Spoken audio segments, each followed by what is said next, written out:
The escalation in the Israel-Palestine conflict has led to several African countries recalling their respective ambassadors from Israel. South Africa has been one of the most vocal critics of Israel's military operation in Gaza. However, Africa is far from united on the matter, and despite its best efforts, the African Union hasn't been able to generate a consensus. For more on this, CGTN's Daniel Arab Moy spoke with Dr. Kizito Sabala, a human security and international relations expert. Let's take a listen.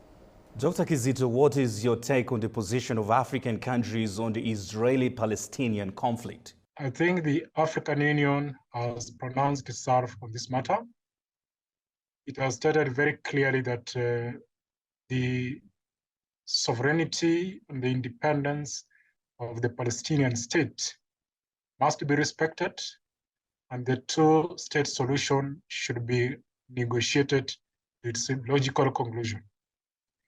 And therefore, in my view, I have expected the African states to rally around this pronouncement to be able to push for a collective African position. What informs the diverse opinions taken by African countries? I think from where I sit, the diverse opinions of the African states is informed by two factors.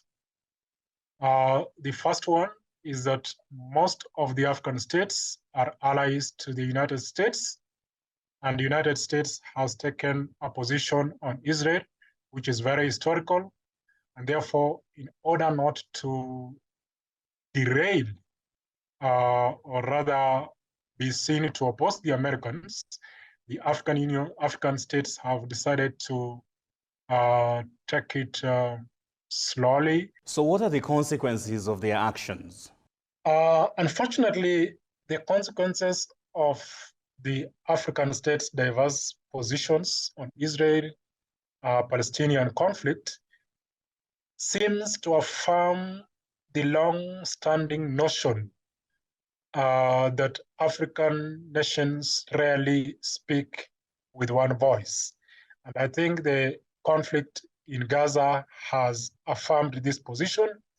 Unfortunately, what this position does is actually to relegate or continue relegating the African continent on the periphery of the global affairs.